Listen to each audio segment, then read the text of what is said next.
If you would have asked me 5 years ago what the on-trend brewing thing would be in 2021, I would have guessed something with the letters I, P, and A. And I would have been wrong. Laugh all you want, but hard seltzer is here to stay. And Imperial Yeast's new seasonal strain W04 Paramount can help brewers get the most out of their water fermentations. A clean and aggressive fermenter, Paramount will produce an excellent seltzer with low fusel alcohols, plus it's gluten-free. If you tried making seltzer with standard ale or lager strains, you know the struggle. And Imperial Yeast is here to help with W04 Paramount. Learn more about this novel strain at imperialyeast.com and pick up your W04 Paramount before it's too late.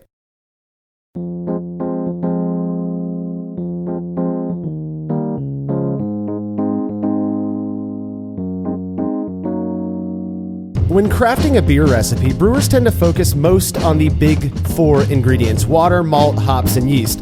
However, there's another very important thing that contributes to the ultimate character of beer, particularly as it pertains to certain styles. You're listening to the Brewlosophy Podcast. I'm your host, Marshall Schott, and joining me on this episode to talk about the different methods for carbonating Saison is contributor Andy Carter. Yeah, so, one of the first beers I got when I was getting into craft beer was Saison DuPont, and that really put something in my head the rest of time for brewing these beers in the future is the level of carbonation that beer has and level of carbonation Belgian beers have in general. It's so much higher than you see in the United States. So it's cool to think about how to do that correctly. And this experiment specifically was kind of testing what I tasted in Saison DuPont. Yeah, Saison for me is such a hit or miss style. I've had some that I absolutely love. Saison DuPont is definitely one of those as far as commercial examples go. And one of my local homebrewing buddies here makes an excellent version as well, though it's a Saison, but he dry hops it with Mosaic, and it blows your mind how good Mosaic goes with that Saison yeast character. But a lot of times I feel like they just kind of fall flat and don't really do anything for me. What I've come to realize over the years is that the quality of the carbonation in a Saison has a very meaningful effect on my enjoyment of the style in general. I look forward to digging into that as well as the results from that interesting experiment that you performed on the topic, Andy. All right, if you like what we're up to and you want us to keep doing it, consider becoming a patron of Brewlosophy. By committing to a small monthly pledge over at patreon.com/Brewlosophy, you'll receive rewards like access to unpublished recipes, unique discounts at YakimaValleyHops.com, and an invitation to a monthly live Q&A session with somebody in the brewing world. Our guest for this month is Imperial Yeast's Casey Helwig, an expert in all things yeast, of course, who has ample experience brewing as well. If you've wondered anything at all about how the yeast you pitch into your beer gets produced, Casey will be here to answer those questions next Saturday, February 27th, 2021 at 10 a.m. Pacific, 1 p.m. Eastern Time. To be a part of that action, you need to make sure that you get your pledge in at patreon.com/Brewlosophy by Friday, February 26th, so that we have time to add you to the private Facebook group where these sessions take place and where all past sessions can be viewed. Again, that's patreon.com/Brewlosophy. And if you wouldn't mind letting us know what you think about this show by leaving us a rating and a review in Apple Podcasts or wherever it is you listen to podcasts that allow for ratings and reviews, we would really appreciate it. By you doing that, listeners who have yet to hear of us can more easily find the show. Plus, we really value knowing what you all think about the show. So feedback is brought to you by Brewers Hardware, who specialize in triclover compatible sanitary fittings, conical fermenters, kettles, and brew stands. Brewers Hardware offers a variety of unique items for home and craft brewers, including high quality stainless fittings at great prices with super fast shipping. Learn more at brewershardware.com, and don't forget to mention Brewlosophy at checkout to receive a free gift. That's brewershardware.com. Listener Peter Zolweg had feedback on our latest Brews Views episode where we talked about online brewing groups and forums. Peter said, I agree with a lot of your assessments with one major exception. People on these forums, specifically Facebook, like to answer a question with more questions, if they answer anything at all. Sometimes it's to get amplifying info, but most of the time it's condescending. This is really annoying when you want some instant feedback. Maybe it's a way to look smarter or whatever. The quote know-it-all types are the worst. It's probably why I always just come back to Brewlosophy. So thanks. Well, thank you, Peter. I'm glad we're that outlet for you. Yeah, it's funny. There's a saying I've lived by a lot is, you get farther in life by participating. So, 80, 90% of life is showing up. Yeah. And maybe that's opposite for Facebook. Sometimes showing up on Facebook could mean what he's saying. And then you have people that don't respond. So actually personally, and actually it's funny we get into this, I tend not to respond immediately because it's like, well, I'm going to let someone else chime in, or, maybe I don't agree with my own assessment of what it is, but maybe I'll be the first one in there if there's no other responses. But, I think sometimes it's the people that are responding, maybe there's other people that could be better, give better answers. I'm not sure. It's just a funny game when you have to post online and what are you doing and stuff. I guess I don't say I've noticed the question to a question as much, but I do get people maybe more balanced in this kind of like just like, why would you do that, or why would you ask this question? Maybe that's what I see as the negative ones and not the questions on questions. Yeah, I kind of feel the same way. Like I've definitely seen multiple times, experienced homebrewers of 6 to 7 months, thinking that it's funny to comment when a newer homebrewer than them asks if their thing is infected, their beer is infected, or, if they don't pay attention to the airlock bubbling, which by the way, that's not a terrible way to gauge things, and we still do it. Yeah. So it's, I just think that there's this like, the newer you are in something, the more you want to glom on to the kind of the memes of that hobby or whatever it might be, because it makes you feel like a part of it. So I sort of get what Peter's saying. And I agree. I mean, it's not that I have anything against know-it-all types, but there is something about the know-it-all, I've done it all before you guys have, kind of way of being that just, I don't find interesting. It's kind of boring to me. And so I tend to move past that. And I'm guilty of not responding to these questions myself. Yeah. And I feel like we brought this up a little bit, but like, I've run into what I feel is kind of troublesome when one of us responds to something and somebody recognizes that it's a person from Brewlosophy, and then it gets looked at as some sort of authority, and it's not. It's just an opinion. I mean, the last thing I want, at least, is to come across as the guy who has all the answers, the know-it-all. Because we're not, and so I guess I feel what Peter's saying. I've got my own assumptions as to what underlies the motivations of the type of people he's referring to. I mean, I'm a psychologist, and I guess I can get away with making such assumptions, but it's probably best that I keep that stuff to myself. Suffice to say, it is annoying, and I'm with you in appreciating thoughtful, kind responses over arrogance, Peter. In the words of the great Conan O'Brien, I think of this all the time. Be cool, my babies. All right, if you have show feedback, you can send it to feedback@brewlosophy.com. or drop us a note on social media. A little over a year ago, I shared a very curious mead-based drink with my friends Jersey and Tim. It was sent to me by listener Mark Pellicle, and it was a blueberry melomel with a dose of fenugreek tincture that Mark called Valerian. Now, for those of you who haven't heard of fenugreek, it's an herb that imparts a rather pungent dose of maple-like character to whatever you put it in. That review was on episode 121. If you want to go back and listen to it, you would hear that there's fairly well received by the guys. In fact, I think both of them gave it 10 Jersey Tims.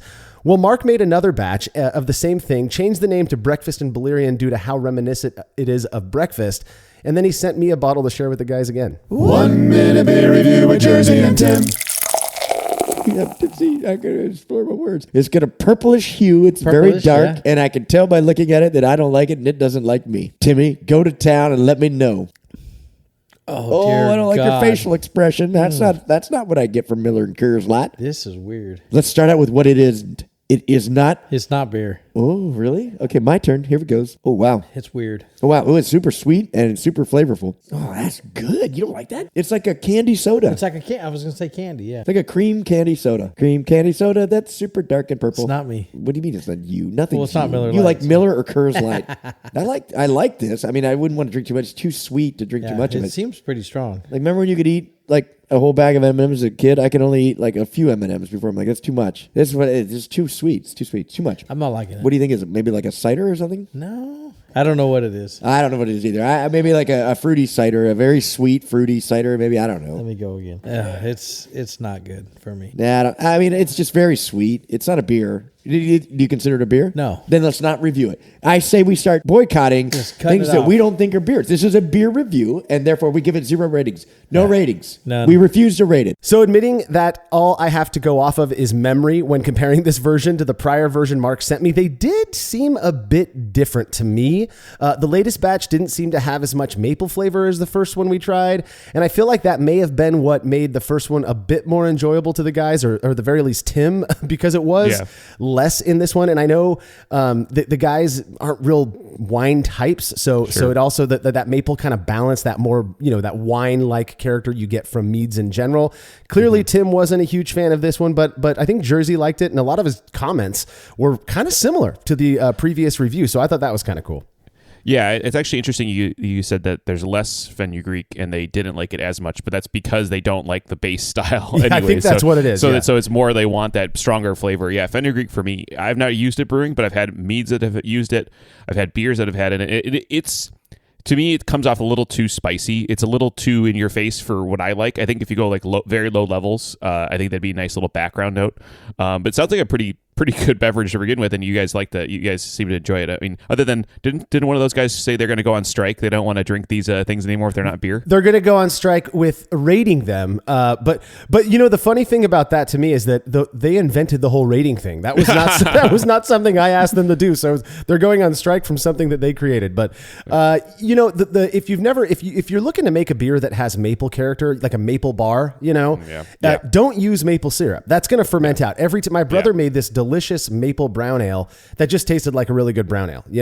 I've had so many beers with maple syrup in it. Fenugreek is the way to go. I'm with you though, Andy, in that if you overdo it, it is like we use the word cloying for sweetness. It has that character to it. It's very strong. Yeah. That thing I'm looking at, I've done this. I have not done this yet. I don't do meads too often. I do them like once or twice a year. But one thing I am looking into is doing maple. It's called I think it's called acerglyn. It's when you use syrup, honey and maple syrup. And I want to see when you go like 50-50, I think you got to have some maple flavor at the end of that. And then I was going to think about maybe using barrel aged maple syrup or something. Go a little nuts. I'm thinking about that. We'll see. Come down the road. Yeah, that one you're going to have to send me a bottle of to share with the guys. Absolutely. But, as always, Mark, thank you so much for sending us so much fun stuff to try. As you can tell, I mean, it always causes us to have conversations on the show about it as well. You are a very clever and artistic person when it comes to making these things. So again, thank you so much. If you'd like to have your beer or any other fermented beverage you feel like sending in reviewed by Jersey and Tim, you can email me, marshall@brewlosophy.com, and we'll get you all set up. All right, when we're back from this break, we'll be talking about the methods for carbonating Saison.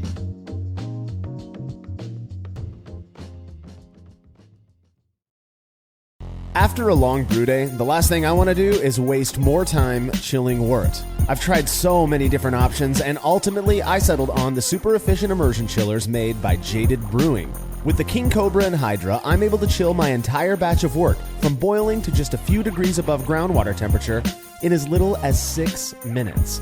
If an immersion chiller is right for your brewery, then do yourself a favor and check out all of the rad options Jaded Brewing has to offer at jadedbrewing.com, and be sure to let them know Brewlosophy sent you.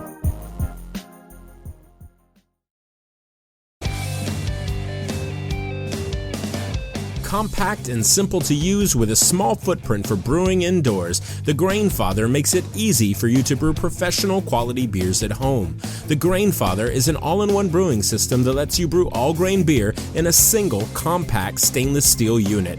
It uses an electric heating element and pump to maintain a constant temperature and to circulate the wort during the mashing and cooling stages. It also comes with a counterflow chiller to reduce chilling times and produce high-quality wort. And now, with the addition of their conical fermenter, the Grainfather takes things one step further by offering homebrewers state-of-the-art temperature-controlled fermentation just like commercial breweries use. And with the Grainfather Recipe Creator and Connect app, you can easily design a recipe, sync your brewing system with your phone, and then just sit back and relax as the app takes over and assures that you maintain your scheduled mash temps and boil schedule. Head to Grainfather.com to purchase your all-in-one brewing system today and to sign up for their free recipe creator tool. Once more, head on over to Grainfather.com, that's Grainfather.com, and get started today. Family-owned Atlantic Brew Supply is the largest homebrew shop in the Southeast. No gimmicks, no multinational corporate overlords, and no BS. They offer exclusive malts, yeast, and more from local artisans, as well as award-winning recipe kits. They also sell professional brewing gear and cask equipment from sister companies ABS Commercial and Cask Supply. Most ingredients are available by the ounce, plus Atlantic Brew Supply has an on-site calculator to help you craft your best brew. Orders are processed same day, and 2-day shipping is guaranteed for East Coast customers. Get 15% off your first order using promo code BREWPOD. That's BRUPOD at AtlanticBrewSupply.com.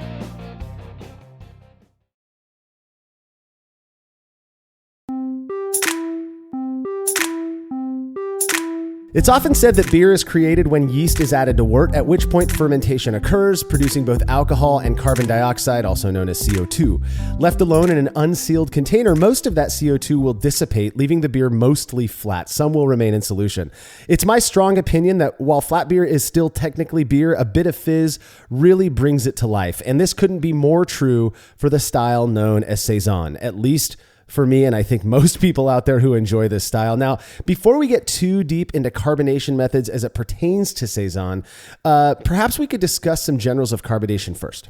Yeah. So carbonation, it's kind of the word seems kind of popular. It's more about the dissolution or the dissolved carbon dioxide in a solution, and so I find just carbonation super fascinating, and you don't think it's super old or whatever. I mean, there's definitely there's mechanical modern methods of putting carbon dioxide into liquid now, but the classic one we have, what we're looking at is re-fermentation. Right. There's also, I guess, I was looking at the history of this a little bit.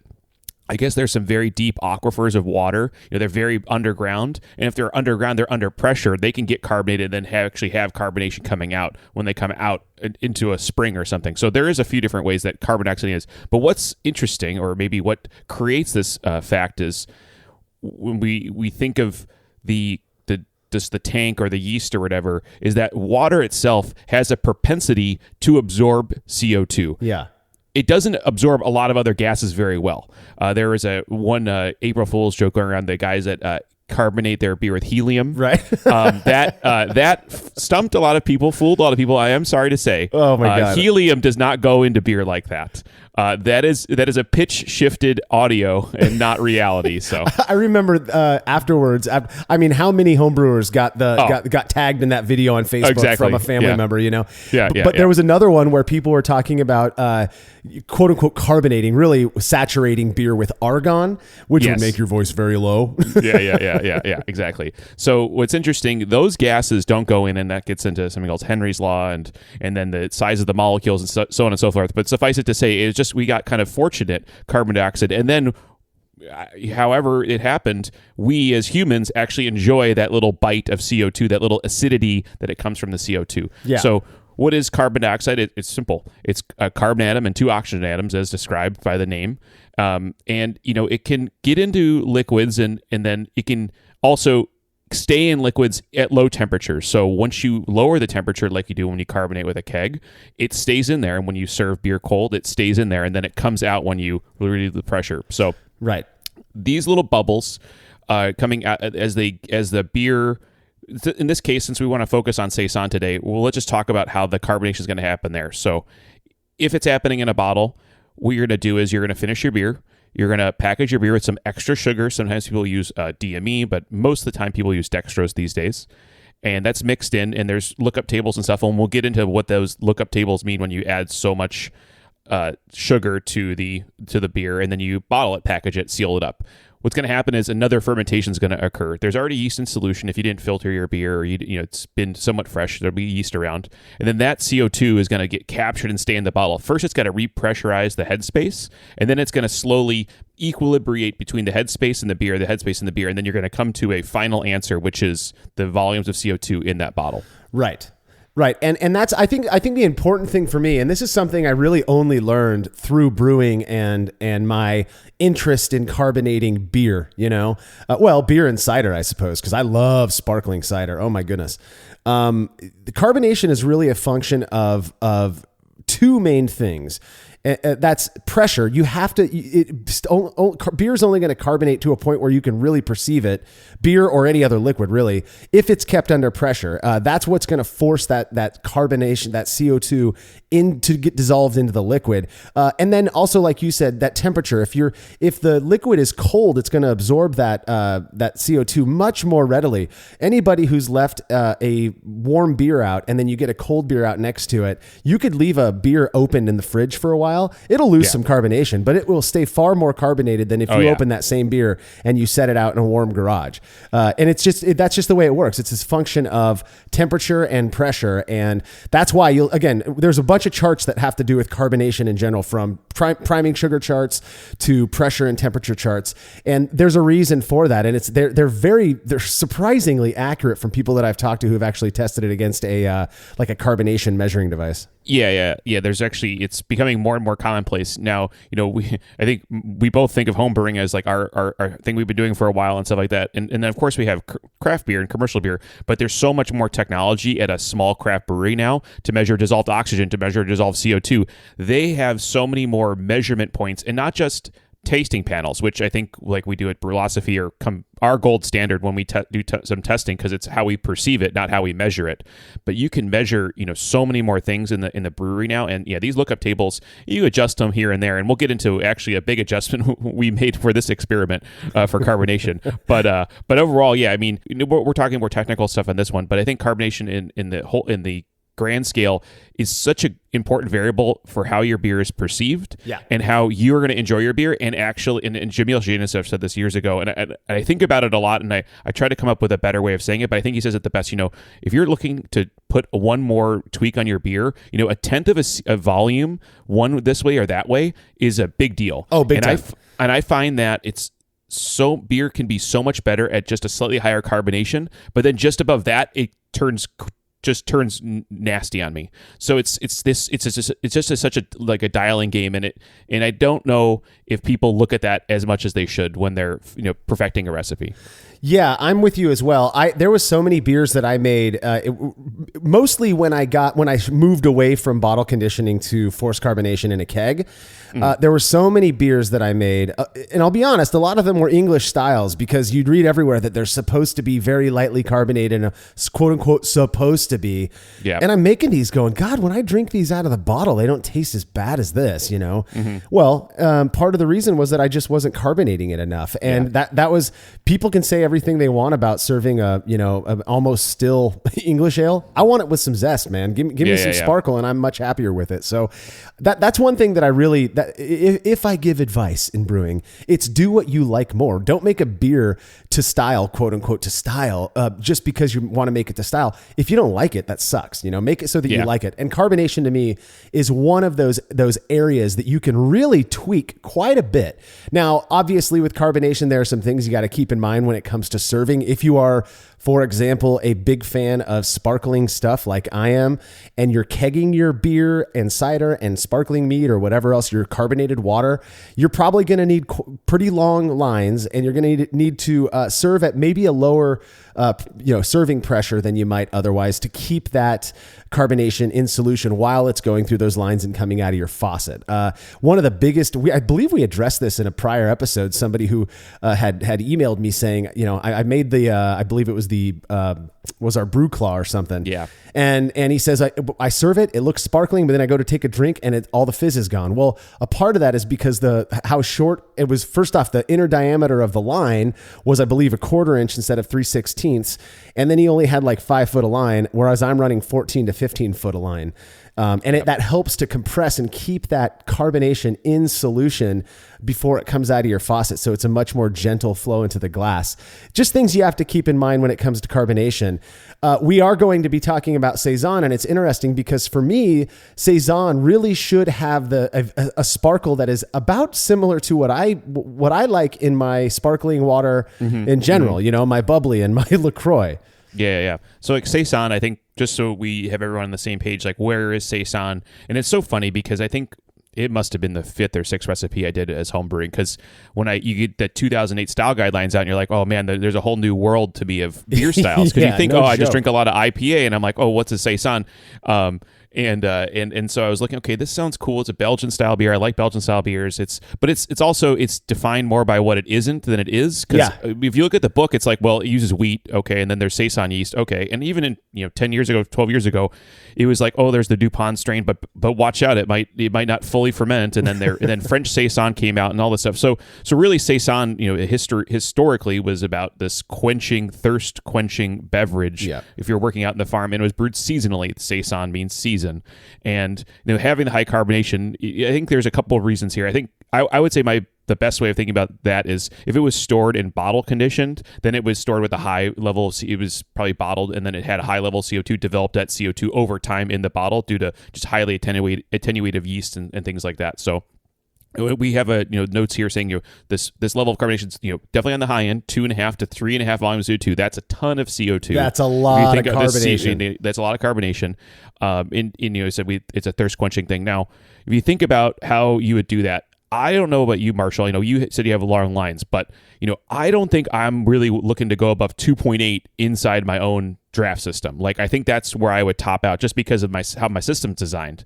But so talking about above 3 is like, well, wait, hold on, how am I going to serve this? Yeah, it's so I recently did I'll be publishing an article on my rebuild of my or my new build of my new kegerator, and I went with 4 millimeter. EVA barrier line, which is smaller than 3/16, and then I think I went with 14 foot of line on each of those. So I've been able to get some really carbonated beverages to serve out of that perfectly fine. With beer, when I've just been kind of experimenting. Once I'm done collecting data, I'll kind of bump up the gas just to see where I can get these beers and their carbonation. I might get a little bit more foam, but that doesn't bother me. The carbonation is staying in solution. So it really does, though. That's what I was trying to say is if you're going to make a Saison, which is a dry style, so it's going to be, in terms of mouthfeel and body, it's going to be closer to water than it is an imperial stout. Let's put it that way. Yeah. You're gonna have to consider how you want this served. Now, if you look at bottles, the bottles that a lot of these really good examples of commercial Saison come in, they're very thick. I believe they're called Belgian bottles, right?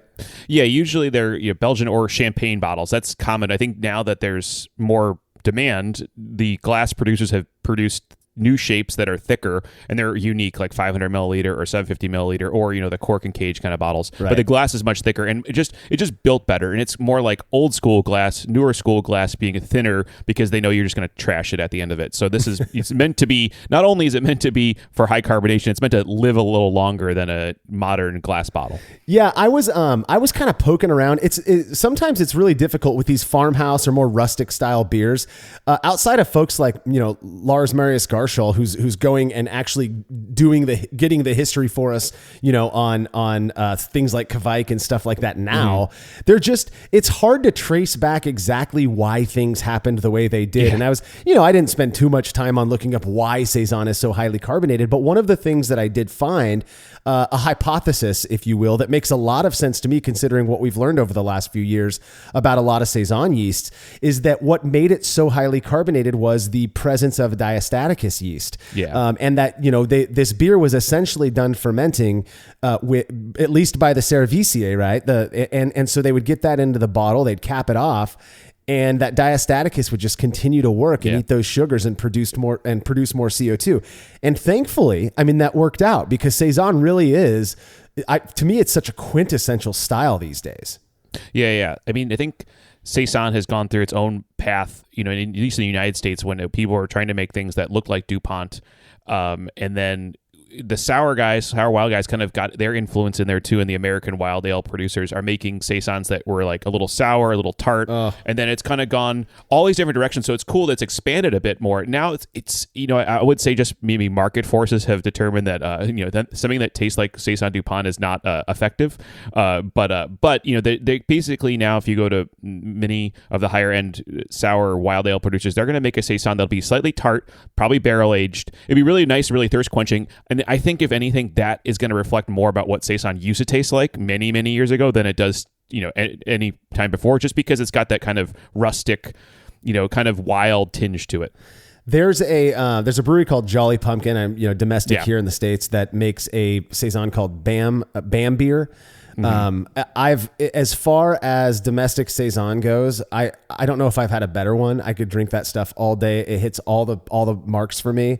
And they've also got a dark version called Bam Noir. I think Jolly Pumpkin just slays when it comes to this rustic brewing thing, and they've been around a while too. So, anyways, I just wanted to drop some love for Jolly Pumpkin because I love that beer. Yeah, and I think I'll leave one more before we get into these different methods. Is I would say a cousin or a distant cousin of Saison would be like Belgian Strong Golden or something that's still the blonde, but the higher alcohol. And I will say There's someone else tried to create super Saison or high alcohol Saison. I think those are just cross purposes on the Saison world. You want this thing to be like 4 or 5%, not 8, 9, 10. Yeah, and it's perfect. We've all had big Saison that tastes really good. I mean, don't get me wrong. And I feel like that's the direction a lot of people were kind of pushing Saison a few years ago.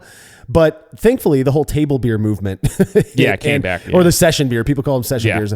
But yeah, and that's what Saison was, right? It was to quench the thirst of farmers, and it'd be a table beer for sitting around lunch and eating cheese and meat, and that's how I like to envision it, at least. And the kids probably had a small little pull of it at the dinner table as well. So yeah, and so we talk about how to serve this, and we have these we've come up with lines and long lines and things. But Duvel wanted to create a draft version of Duvel, a product, but they had to create their own fridge for it, and then only certain accounts could get it. And you can imagine this is not really taking off very well. Not many people are clamoring for a 9% highly carbonated Belgian ale at their local bar that needs to buy a special fridge. So it's the point of explaining the draft side of this is that it's complicated. It can be expensive, and it unlike Marshall's case where he's carbonating many different things, you don't want a uni system. You don't want some one purpose tool. So we're going to talk more about how to do it in the bottle, which I think is the better way of doing this. So how would you carbonate Saison? So it's finished. You're happy with it.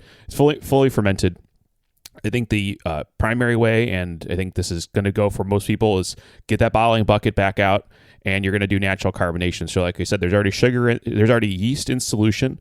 You're going to look up for natural carbonation. Many homebrew kits will just throw you 5 ounces of sugar. You should really get those tables out, and what the tables will tell you is you're going to look up what your beer temperature is right now, and then how much volume, and then this is how much sugar. And so we did, for this experiment, I got kind of dug into these calculators and stuff. And so these calculators, there's some assumptions, and I think these are good things to discuss here, is that one is why do you need to know the temperature? And what's going on there is as your beer is fermenting, CO2 is coming out, but there's something called entrainment where the CO2 is actually kind of also staying in solution. It's kind of an equilibrium of a little bit in solution and a little bit coming out. And actually, when you're done with fermentation, so say 2 weeks post pitch, you're not at equilibrium CO2 in the beverage versus the air. And this makes sense. If you leave a glass of water out, it doesn't spontaneously carbonate. At least it hasn't happened for me. There's still carbonation in the beer. Right. And that's going to come out over time. And that's why there's a little bit of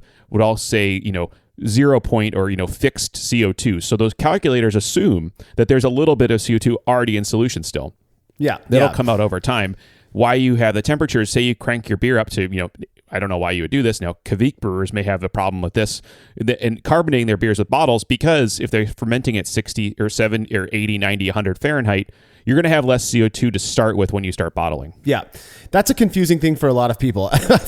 It was confusing for me. I don't bottle condition much. Another form of natural, when we say natural carbonation, all we're saying is carbonating using the stuff that you have available to you that's not a canister of CO2. And so, yes, bottle condition, I think, is the most common way for people to naturally carbonate. But another way to do that is by the batch. And if you have kegs, it's very easy. Mm-hmm. You use a priming sugar calculator. You do the same thing. I think you end up using a little bit less priming sugar. Yes. When you rack all of the beer to a keg and then you put the priming sugar solution in there. But that is if you are of the belief, as many people are, that natural conditioning produces a perceptibly different carbonation quality, then that's one route you can take. I think Andy and I know you've done it. I've done it a few times as well. It works really well. Some pros to this are that it's cheaper because you don't have to go buy CO2. You just buy you can use table sugar. You can use corn sugar. It works really well. It is, as long as you've got good seals, you will 100% get carbonation in your beer. That's just how microbiology works. Those yeast are going to consume that sugar and produce CO2. Yeah. I think the only downside to these is that, if you're not doing it with good scales and good volumes and stuff, you could be off a little bit either way. Yeah. And then I think the other quote unquote con is, well, you got to wait 2 more weeks to carbonate your beer. So if you're looking to rush out that beer, you have to wait a little bit, because not only is it going to take time for that CO2, like we said, it's going to be warm because the yeast need to be warm to ferment. It's going to, create that CO2, and then that CO2 needs to go back in solution after you chill the beer down. So another form of natural carbonation that relies basically on the same principle but doesn't involve adding priming sugar is called spunding.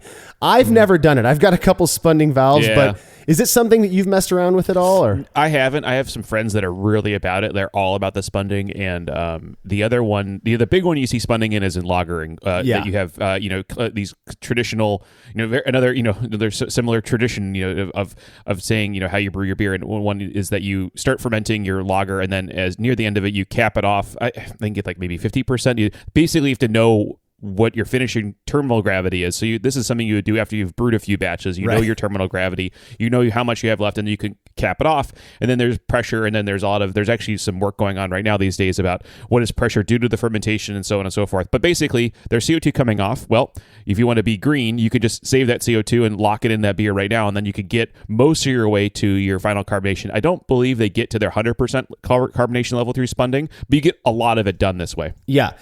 I've never done this, but to me, it is one of the.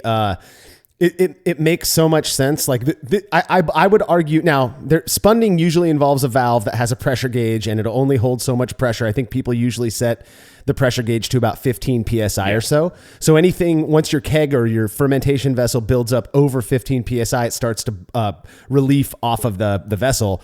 But I have to imagine. I mean, I think it makes sense, and you considering that the technology, what they didn't have back in the day. Yeah. That this was the way that beer was originally carbonated, is that they would figure out some way of, I mean, I'm sure it was mostly not very carbonated, or at least the way that we like it today. But as they figured out, if we just put some pressure on this tank, we can get a little bit more fizz in there. I would imagine that was the way it kind of worked out in the beginning. Yeah, or if you just lock it up, if you just seal it up and it can hold the pressure, then okay, it's good to go. And then it'll just be ready to go when we want to serve it. Exactly. I think that there's a clear of the techniques. Another con of the spunding technique is there's gear involved. There's a lot more okay, where's my beer at? There's a lot more maintenance. For me, my brewing style, I'm tend to be like, I need to check on it every so many days. This is something where if you're not checking on it every I would say 8 to 12 hours, like, okay, what's my finishing gravity? What's my terminal gravity? Or just knowing your beer very well. You have to really know the recipe and know know your yeast very well and stuff. So if you have that ability, then I think this is a great method to try. Absolutely. I know Matt Del Fiacco is a big fan of spunding. I think he mostly does it with lagers, like you said. And then there are, lager brewing circles out there that are absolute. This is the way you have to do it in order to, it reduces cold side oxidation. There's a lot of benefits to it. Again, you have to have a little bit of special gear. It costs maybe $30 to build one, $40 to buy one online. They're not a big deal. Yeah.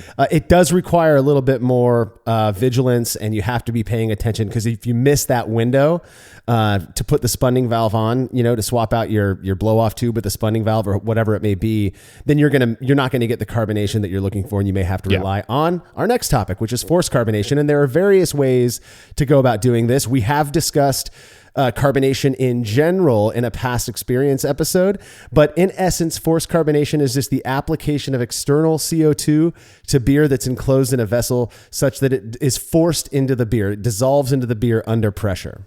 Yeah. So this is most modern kegging. If you're kegging, if you've been kegging, this is how you're doing it. You get a tank, you get it filled up. Usually a 5-10 pounder. I think I'm rocking a 15 these days, given how much beer I've been making. But you have this, and you literally set it and forget it is the simplest way. You've kegged your beer, you filled it up. Hopefully you packaged it with plenty of CO2 so to prevent any cold side oxidation, and then you just set it to a pressure. And like we said about the tables for the sugar tables, there's the same things for the overpressure of CO2 at what temperature the beer is at. You're going to get a number, and that's it. Now, if there's differences between what you're tasting and what your table is, I would say the first thing to look at is how good your gauges are on your regulator. Some regulators only have a secondary gauge. Some only have a primary gauge. Primary gauge being the tank pressure, secondary gauge being your serving pressure.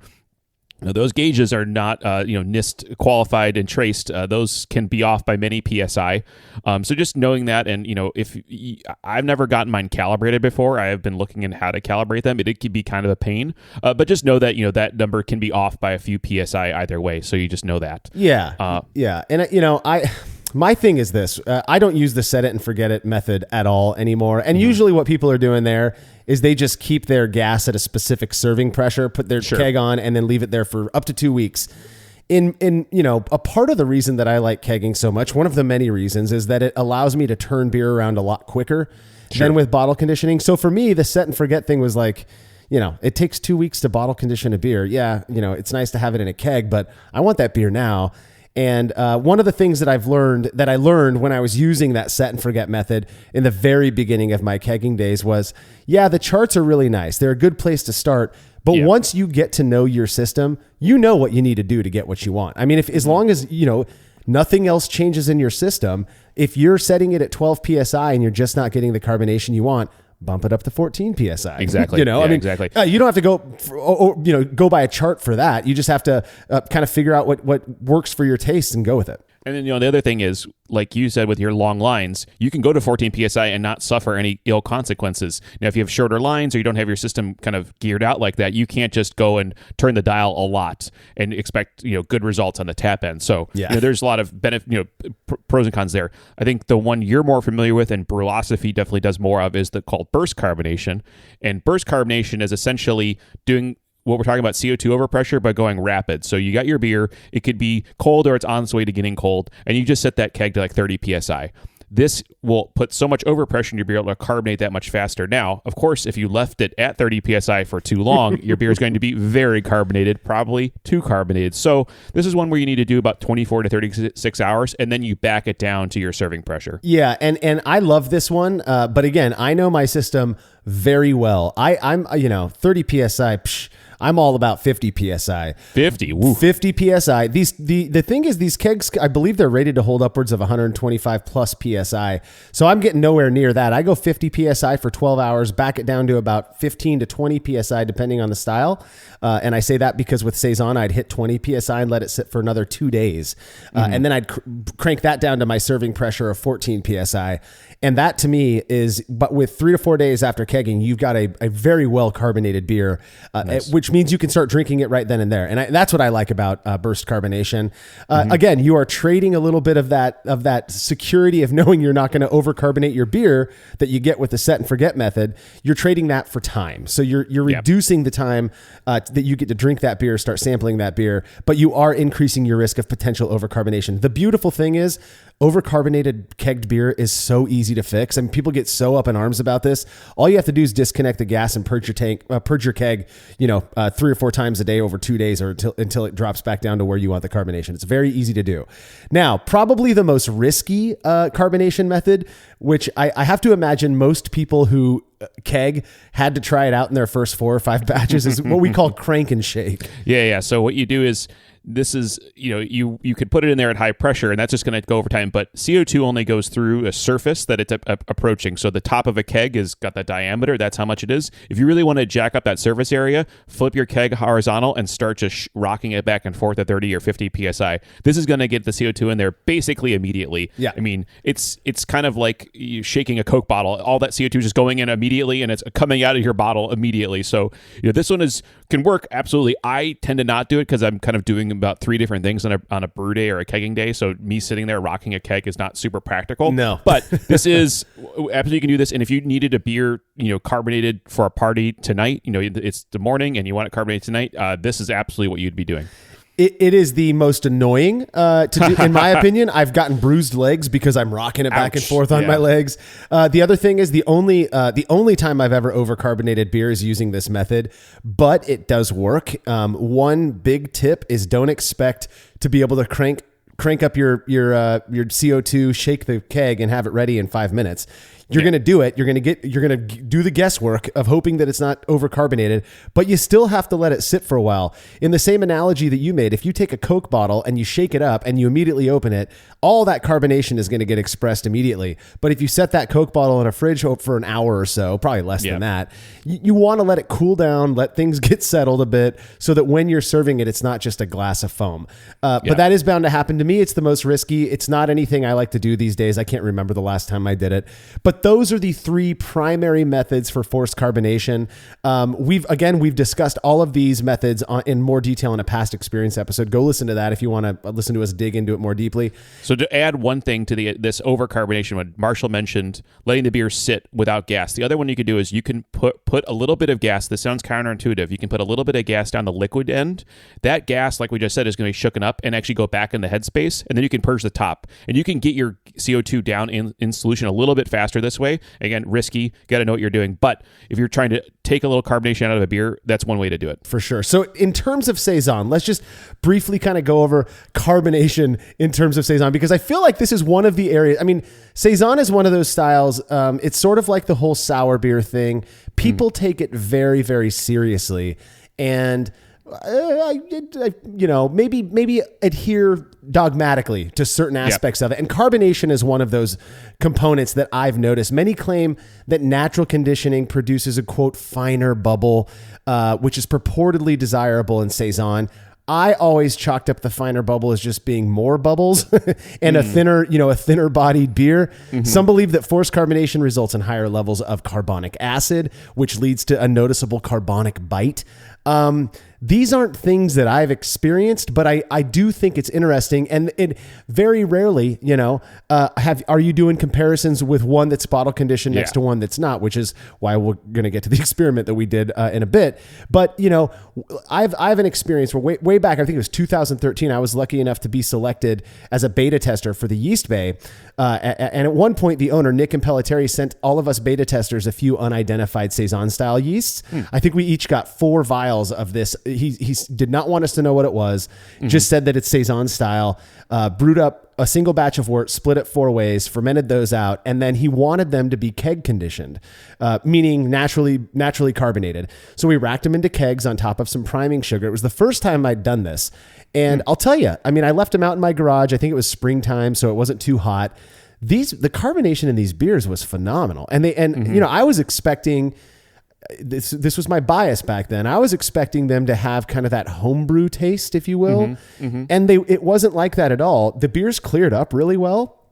Again, it was my first time conditioning in a keg that way. And it really shifted my perspective on what you can get away with in doing that. I had to wait. It took less time than bottle conditioning in my experience. It took about a week for them to finish up. But yeah, I was really pleased with it. Before this experiment we're going to get to in the next segment, have you ever done keg conditioning like that?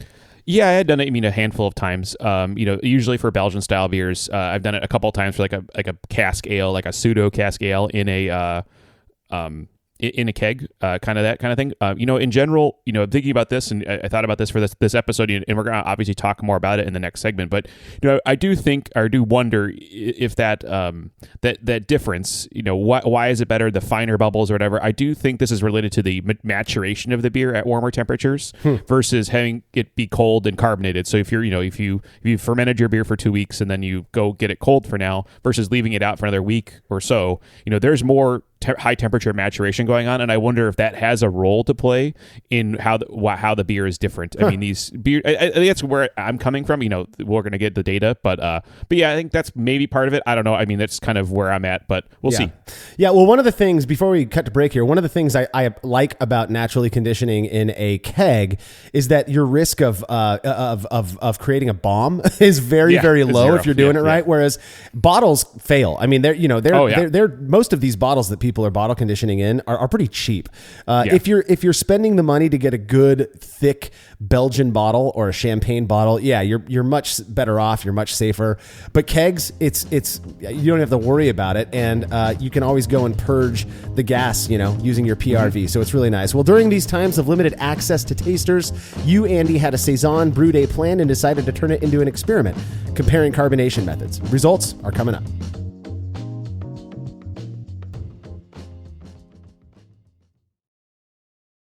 Have you ever thought about adding a port to your kettle but held off because you didn't feel like drilling into your gear or sending it off to have someone else do it?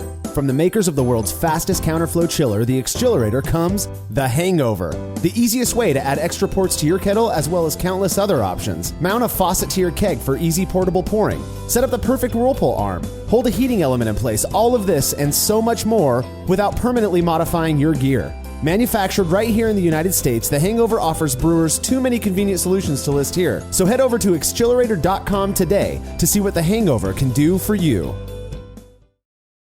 As every brewer knows, the best beer requires the best hops, which Yakima Valley Hops provides fresh from the source to brewers around the world, carrying everything from classics like Cascade to modern favorites like Galaxy and Mosaic, as well as other ingredients and gear. Yakima Valley Hops has it all. And don't forget to check out their new podcast, The Late Edition, where the YVH crew goes into depth on our favorite plant with industry experts. Head over to YakimaValleyHops.com now to see all they have to offer and subscribe to The Late Edition wherever it is you listen to podcasts.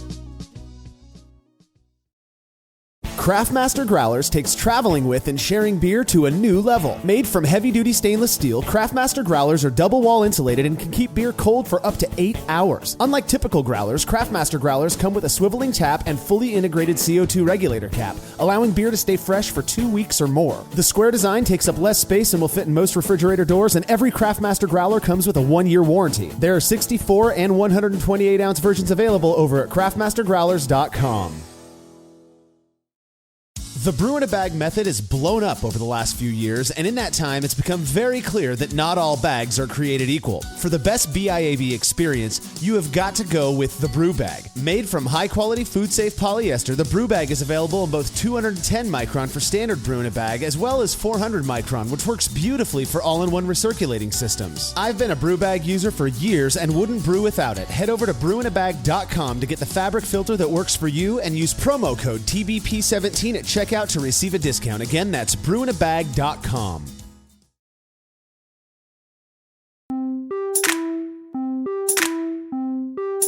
Deciding what carbonation method to use is something I doubt requires much energy for most brewers. If you keg, it's likely forced carbonation, while bottlers bottle condition. However, there are those who believe natural conditioning, even in the keg, contributes a more desirable carbonation to styles like Saison. Curious to see for yourself. You put it to the test, Andy. Yeah. So, like we've talked about, we've had these experiences with Saisons, carbonated, all different methods. And for me, I really wanted to drill into what the taste, how the perception would be of a beer or of a Saison that was just carbonated with forced carbonation in a keg versus a natural carbonation with dextrose. So we have two 5-gallon batches of Saison, 60% Pilsner malt and then 40% pale malt. And brewing process, pretty standard, mashed in single infusion, 148 Fahrenheit or 64 degrees Celsius for 60 minutes.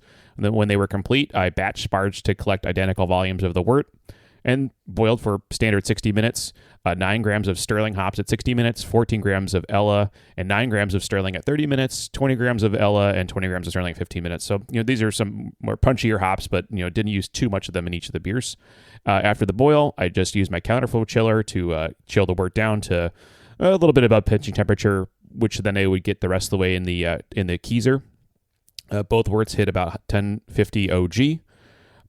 Put them in the keezer to chill down a little bit, and then got them to about 70 Fahrenheit or 21 degrees Celsius. I pitched 2 pouches, 1 pouch in each beer of Imperial Yeast B56 Rustic. About 5 days in, I cranked the temperature up to 75 Fahrenheit or 24 degrees C and let them both go for about another week before taking final gravity measurements, and they both hit about 1.003 finishing gravity. So that's solid. I mean, that's really good attenuation. I've not used the rustic yeast yet, but I've heard really good things about it. And again, just to comment on those temperatures, Saison is definitely one of those styles pre-Kvike that was known for being able to tolerate warmer fermentation temperatures in general. I mean, you were compared to what people are fermenting their Kvike yeast at these days, you were playing it pretty safe at 70 degrees Fahrenheit. This is lagering compared to Kvike. That's right.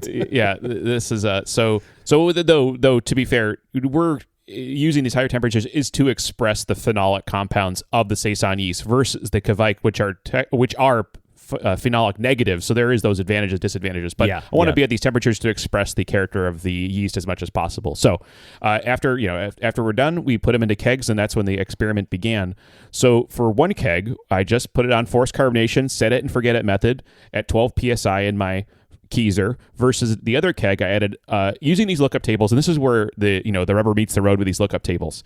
Like we said, these calculators assume some amount of CO2 is in solution. There's some temperatures and stuff, but using all those things, I said, okay, I'm going to do 120 grams of dextrose to the naturally carbonated keg, targeting 3 volumes of CO2.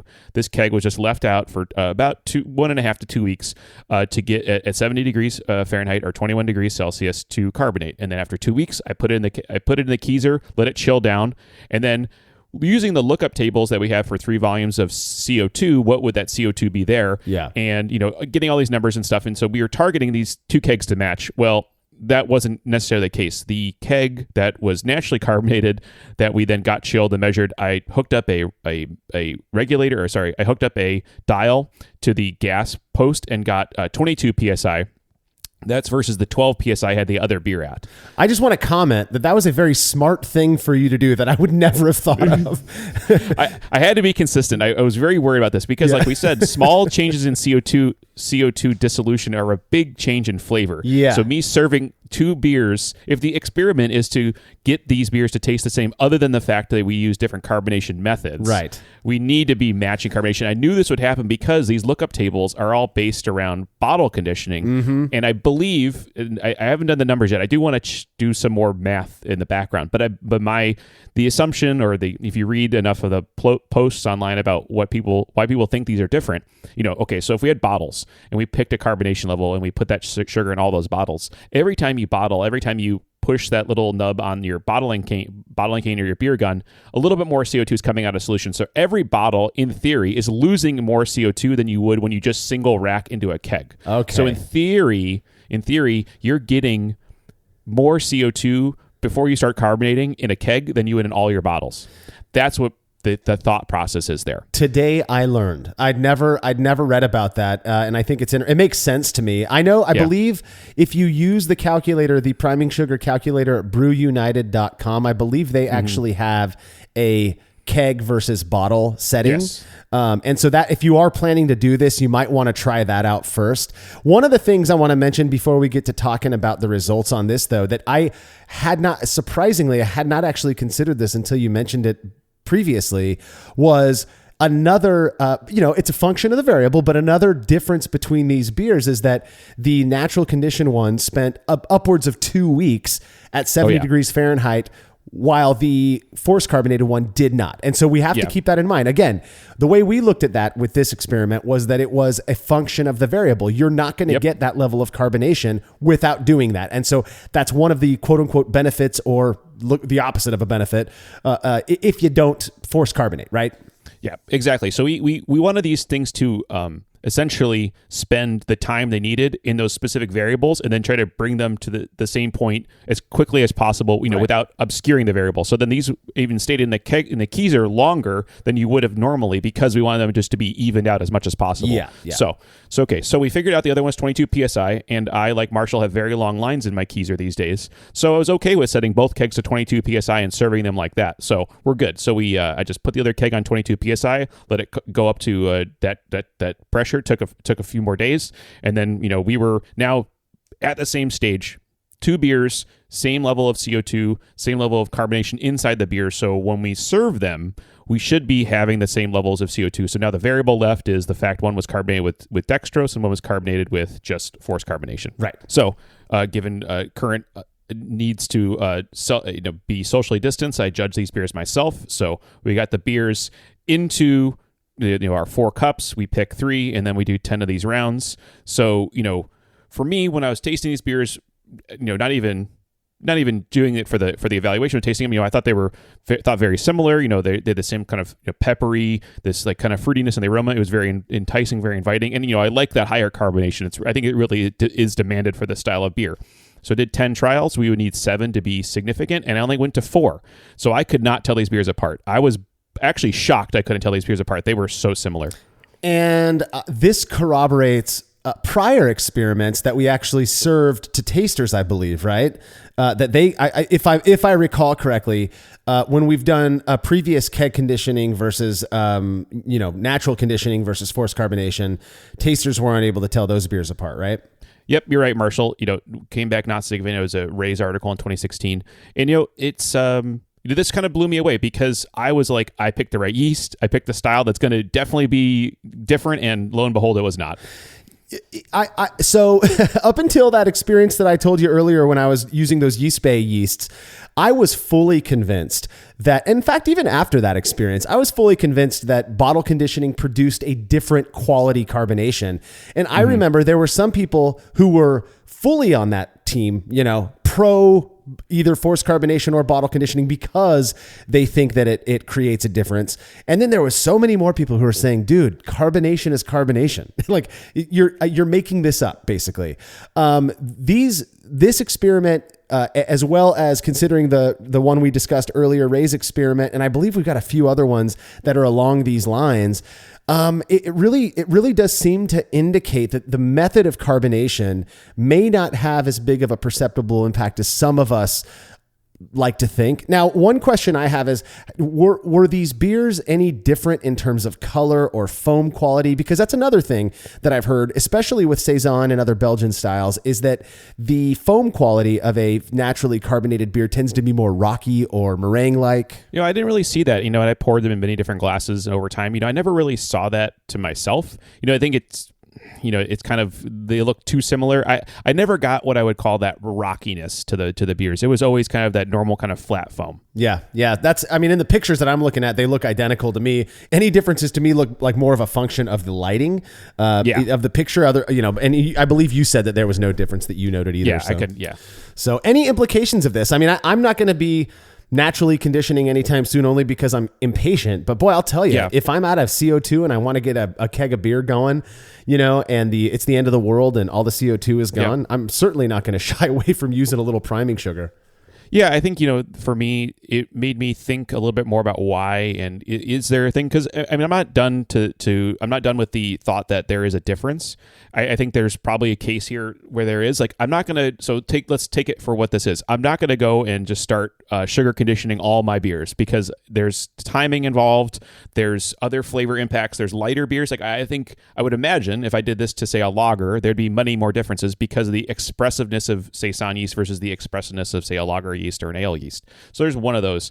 Now, like we said, this is a tool in your toolkit, or this is something you can try to do. And hey, if you have a beer that you're like, hey, I could use the time, or I don't have the space, a lot of times I'm brewing because I'm space constrained. Like, the fermentation chamber is full, the kegerator is full, but I have a beer I want to carbonate. Well, I can throw some sugar in there and be okay, and then know that 2 weeks later I can go throw that on my kegerator and be good to go. So yeah, I think the one place I would look next, and it's a much harder experiment, but we've just discussed this as one is the keg versus actually putting it in bottles. What is a small vessel doing versus a big vessel? Because now what we did was we did keep the vessel size the same, 5 gallons to 5 gallons. Now if you add the small vessel versus that, I think that's another one. Yeah. It's all about knowing your yeast too. We picked one Saison yeast. There's many other Saison yeasts available. Even Saison DuPont is fermented with 3 different yeast strains, purportedly. So, there's so many other things to look at. For me, if I got the time and I want to crank out a Saison using rustic, I'll be perfectly happy using natural carbonation because I just couldn't tell a difference. They were it wasn't even, hey, it's close. Like, I think these were basically identical. Yeah. And that was my experience with the yeast-based stuff too. When I was doing those, they tasted like forced carbonated beers. I certainly never detected a finer carbonation. I think it's fun to say that, but these results just call that whole claim into question. So, all right, we've got to get to a couple of reader comments. First one comes from Kevin Prophet, who says, the whole forced versus natural carbonation debate has always seemed needless. By either method, CO2 is being forced into solution. Yeah. To argue which is better is a waste of time. It's no, he's got a point. Seems to be, if we keep circling around and getting the same answers, what are you doing? I think the big thing, and this is why I did it, is that clearly re-fermenting means fermenting, which means new chemical compounds are being generated. Sure. You're not only making CO2. Now, if I force carbonate, guess what? It's only CO2. If I'm re-fermenting, something's happening. This vivid experience, and I think most people that bottle condition for the first time, it's carbonating. Okay, 3 days in, they crack a bottle open. Well, guess what? Most of the time you're going to get a bunch of diacetyl and not a lot of carbonation. That's another fermentation. Clearly biochemical processes are going on. Yeah. Now, is the CO2 still CO2? Yes, I agree with that. But other flavors are coming into play. They're not identical. And so that's the measurement we need to take. My response to Kevin is if we're not going to argue about this, I mean, what is there to argue about? We got to have something to argue about, right? This is homebrewing. Yeah, exactly. We got to have that thing to hang our hat on. So next comment comes from Pierce. He says, I keg condition, but I want to add depth of flavor and CO2 by conditioning on honey or Belgian candy syrup, etc.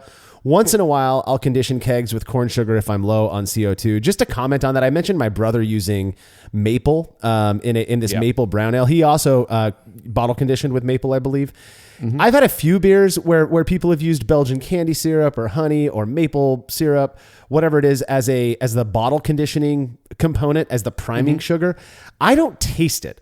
To me, it hasn't added any depth of flavor that I don't get when I've had, with beers that are carbonated with regular old dextrose. So, I think bias plays a role. If I tell you that a brown ale has maple syrup in it, you're probably going to be more likely to taste maple syrup than if I don't tell you it's there. So I don't know if it works for you, keep doing it. I'm just not sure. I could see Belgian candy syrup having an impact, because it's going to leave a little bit more than just the sugar, in the beer. But otherwise, I just haven't been able to tell a difference. Yeah, the other one there is when you go in these lookup tables, they'll give you references for what corn sugar versus cane sugar versus all these other sugars. There's going to be a change. I think that's one thing that's why people come back to dextrose every time. Dextrose just dissolves. It does not sit around. It does not, come in little clumps. And, I think for some sugars, you have to use twice as much than you would use for dextrose. I mean, there's a big role to be said there for dextrose. Yeah. Now, I know people use honey, and I believe there's like a good lookup table there. If you use like a 750 milliliter bottle with a milliliter of honey is 1 volume of CO2. So there's actually some really convenient numbers there. But the flavor impact, you have to add a lot of something, and that something is going to completely re-ferment. So, unless you're using like a burnt honey or something like that, something really dark, really buckwheat or something, I don't know how much is going to come through, but it's using what you have around to carbonate is usually the best way to go, and what you feel comfortable with. Absolutely. I couldn't agree more. And if there is something out there, I guarantee there are people out there who are bottle conditioning, keg conditioning, natural conditioning, as it were, with things other than table sugar or dextrose, and they're getting flavor carryover. What I'm saying is that when you're just going out to Costco and buying maple syrup, I think most of that's getting fermented away, and you're using so little of it. If you used enough to impart flavor, well, you're going to have bottle bombs because that yeast is going to ferment the maple out. So there are other ways to get those flavors in your beer is what I'm trying to say. So next comment comes from Aaron. I'm looking forward to your answer on this one. How does Rustic compare with the other popular Saison strains? Is there much Band-Aid chemical smoke phenol character? I didn't notice any of that Belgian, phenol or some smoky Band-Aid type stuff. I think it was very pleasant. In general, I kind of see Belgian ale strains in like 3 different kind of components in my head. One is absolutely no yeast flavor. One is moderate yeast flavor, and one's high yeast flavor. And then you're going to go into, do you want it to be more like Duvel, which is more appley, peary, and that's where I get triple double is more apple pear. And Rustic is more like peppery, little bit of like stone fruity thing, and then there's all these different things. So nothing negative. And usually when I get those kind of smoky things is that there's some type of wild yeast infection, if it's not a Brettanomyces or a wild Saccharomyces. So in general, these is very clean. Yeah, so I've not used Rustic. I'm excited to use it. It sounds like one of the Saison strains that would really work for my palate, for what I enjoy. I'm one of the weirdos who's just not a big fan of the French Saison yeast. I believe Imperial calls it B64 Napoleon.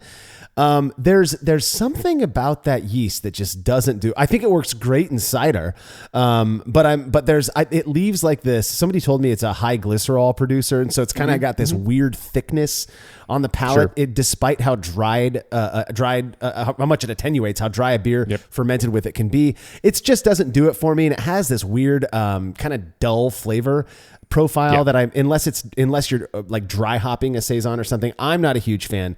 What I've read about Rustic is that it really is that more farmhousey, kind of a cleaner Saison strain, but it's still very much Saison-like. Yeah, I think I'm kind of with you on French. When French first came out, it was basically people thought of it as an quote unquote answer to Saison DuPont, which had trouble attenuating or trouble stalling out. And French Saison turns out to be diastatic positive now that we've done the the genomic sequencing. The glycerol thing is very interesting because it dries out so much. If you had these tables of attenuation, I mean, it was just 5% or higher more than everything else because of the diastatic thing. Yeah. But then it leaves some mouthfeel. And so if that sensitivity to mouthfeel and glycerol production is something you have, then you're going to notice that a lot more. I think I was really hot on French Saison when it first came out, but then, I kind of just lost interest. And then, what's interesting, I think, of French Saison was Jester King Brewery really made this a huge part of their brew house. And there's a whole blog post, I hope it's still up there, but they wrote about what they found with French Saison. And then the conclusion was this thing is going all different directions. They thought of it a lot more like a Brettanomyces than a Saccharomyces because it was so hard to keep consistent pitch rates, fermentation temperature, all flavor production, all these things. I bet that has something to do with the fact that it's diastatic positive and it has some more wild elements in its genomics than it does in other yeast. So yeah, and just a little, we don't want to spend too much time on this. Diastatic positive just means it has diastaticus is a part of its genomic makeup, right? And that is a yeast that will continue to attenuate even when you're done fermenting. So be careful with that stuff. And a lot of people will recommend if you use something like French Saison or any of the strains that are diastaticus positive, you want to be you probably want to seclude those fermentation vessels, especially if they're plastic, from other clean yeast, unless you like really dry beer. So final comment comes from Reddit user Robotica. I'm a chemist, and my intrinsic understanding is that the manner of dissolving CO2 should have no bearing on it bubbling back out of solution. My gut feeling is that any perceived difference is probably due to factors like serving temperature and the cleanliness of your glassware. I mean, the evolution of CO2 is absolutely determined by what he said in the glass. Now, we've been saying this for most of the episode. We're pretty convinced, I'm fairly convinced that these changes are due to other factors, like what he's saying. Yeah. And CO2 is just by itself CO2, but how it's produced and the nature of how it gets in solution are very different in these two processes. So, look at everything else, and we looked at one of the variables, which is how we did it, but a smaller vessel, yeast strain, recipe, all these other factors are going to play a big, I would say, looking like they're going to play a bigger role than just how the carbonation was made. Yep, right there with you, man. Well, that brings us to the end of yet another episode. Any last words on methods for carbonating Saison, Andy? I think, just this is another tool in my toolkit. If I need to use the keg to carbonate, or I got the space in the keezer, I'm going to use it. I'm going to be less afraid or less worried that it's going to be different. That being said, our experiences drinking these beers have shown that both methods work just great. They might not just be the same depending on your situation. Yeah, one of the tips that I've given somebody one time who was, I think he was brewing for a wedding, but he only had 3 spots in his kegerator to carbonate is, well, you can brew 5 more batches and just naturally condition all of those. And then when they're naturally conditioned, you don't really have to, it works better if you can chill those kegs down. But then you can force transfer once you clear the bottom of the keg a bit of the trube from the naturally conditioning, you can transfer the clearer beer into a clean keg, and then you can take those with you to your event. And it's just one way to get around having to increase the number of gas lines that you have. And I'm telling you, it works really well. He did this in it, and again, it worked out perfectly fine. In my opinion, I like clear beer that doesn't have a lot of yeast in suspension. So you want to cool it off, but you give it a little time in the keezer or the kegerator, and that's exactly what it's going to do. So, well, just a reminder that our newest podcast, The Brew Lab, is now available. We've dropped the first episode. The second episode is dropping later this week. For those of you who are like us, who tend to enjoy the more sciencey side of beer, you're going to love The Brew Lab, where host Cade Job takes you into the lab with brewing scientists to discuss research they've completed. You can find The Brew Lab pretty much anywhere podcasts are served up. Just be sure to spell brew with a U. And as always, you can read more about the experiment we discussed by clicking the link to the article on brewlosophy.com in the description of this episode. The Brulosophy podcast is made possible by the generous support of our sponsors as well as all of our rad listeners. We seriously could not do this without you. Cheers to everyone who has subscribed and left a review of our show. It makes a huge difference. If you haven't yet, please consider doing so. Head over to brulosophy.com/support to view a list of ways you can easily help us to continue producing this podcast. If you want a reward for your support, visit patreon.com/brulosophy. Thanks again for listening. We'll be back next week with another episode of the Brulosophy podcast. Until then, think beer. Start off the morning with some hot tea, lemon and honey cause it soothes my throat. Put some herb in the bowl, yeah, it's homegrown. Ain't gotta go through the middleman no more.